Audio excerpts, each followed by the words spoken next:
Hey, welcome to perfectly delicious. ఈరోజు మనం చూడబోయే డిష్ బనానా కప్ కేక్. రండి అది ఎలా తయారు చేసుకుందామో చూద్దాం. దీనికి కావలసిన పదార్థాలేంటో చూద్దాం. ఈ బనానా కప్ కేక్ పిల్లలకైతే చాలా బాగా నచ్చుతుంది. ఇప్పుడు దీన్ని తయారు చేసుకోవడానికి ఒక బౌల్‌లో 4 కోడిగుడ్లు వేసి బీట్ చేసుకుంటున్నాము.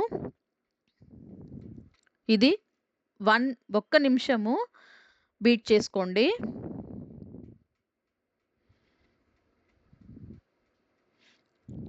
ఇలా ఇక్కడ నేను చూపించేటట్టు 1 మినిట్ దీన్ని బీట్ చేసుకుంటే చాలు. ఇప్పుడు బీటర్ ఆఫ్ చేసి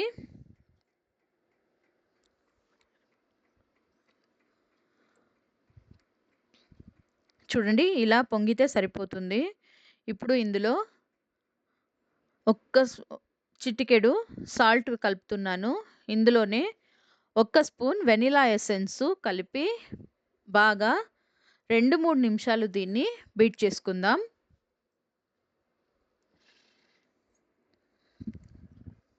లో స్పీడ్ నుంచి హై స్పీడ్ దాకా బీట్ చేసుకుందాము. నేనైతే ఇక్కడ 2 స్పీడ్‌లో పెట్టి 3 మినిట్స్ బీట్ చేశాను. ఇందులో మనం తీసి పెట్టుకున్న 1/4 కప్ బ్రౌన్ షుగర్ యాడ్ చేస్తున్నాను. మరియు ఇక్కడ 1/2 కప్ వైట్ షుగర్ కూడా కొద్దిగా కలిపి దీన్ని బీట్ చేసుకుందాము. నేనైతే ఇక్కడ 2 సార్లు కలిపి బీట్ చేసుకుంటున్నాను. చూడండి ఇప్పుడు మనం వేసిన షుగర్ బాగా కరిగా ఫోమీగా రావాలా. ఇక్కడ మిగిలిన వైట్ షుగర్ కూడా నేను ఇక్కడ కలుపుకొని మంచి ఫోమీగా వచ్చేటట్టు దీన్ని బీట్ చేసుకుందాము. దీనికి నాకు సరిగ్గా 5 మినిట్స్ పట్టింది. చివరగా ఇందులో 1/4 కప్ సన్‌ఫ్లవర్ ఆయిల్ కూడా కలిపి 30 సెకండ్స్ దీన్ని బీట్ చేసుకుంటున్నాను. ఆయిల్ వేసాక చాలా సేపు బీట్ చేయాల్సిన అవసరం లేదు. ఒక బౌల్‌లో మనం తీసి పెట్టుకున్న 1 కప్పు మైదా మరియు 1/2 spoon baking soda, 1 spoon baking powder కూడా కలిపి 2, 3 సార్లు దీన్ని జల్లెడ పట్టాలా. అప్పుడే మనం వేసిన బేకింగ్ పౌడర్, బేకింగ్ సోడా అన్నీ ఒకేలా కలుస్తుంది. ఇప్పుడు మనం బీట్ చేసుకున్న ఎగ్స్‌లో ఈ మైదా పిండిని కలిపి కొద్దిగా పాలు చేర్చి దీన్ని మెల్లగా మిక్స్ చేసుకుందాము. దీన్ని ఓవర్ మిక్స్ చేయకూడదు. చూడండి ఇలా మెల్లగా కలుపుకోవాలా. దీన్ని కట్ అండ్ ఫోల్డ్ మెథడ్ అంటారు.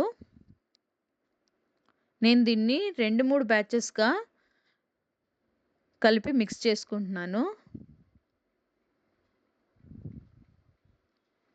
మనం దీన్ని ఓవర్ మిక్స్ చేస్తే కేకు పొంగి రాదు, ఫ్లాప్ అవుతుంది.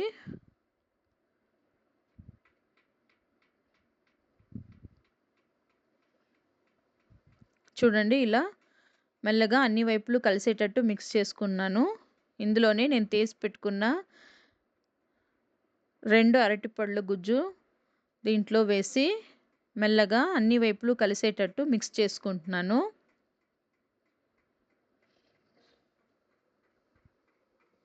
ఓవర్ మిక్స్ చేయకండి.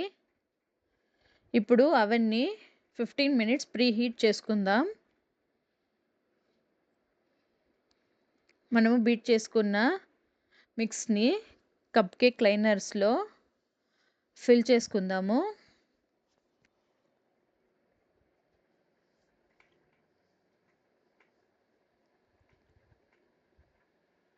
మనం మిక్స్ చేసి పెట్టుకుంది ఫుల్‌గా అయితే వేసుకోకూడదు. ఇందులో చివరగా నేను చాకో చిప్స్ కూడా వేసుకుంటున్నాను. ఇది చూడ్డానికి, తినడానికి బాగా రుచిగా ఉంటుంది. ఇప్పుడు దీన్ని ప్రీహీట్ అయిన అవెన్‌లో 12-15 నిమిషాల దాకా దీన్ని బేక్ చేసుకుందాము.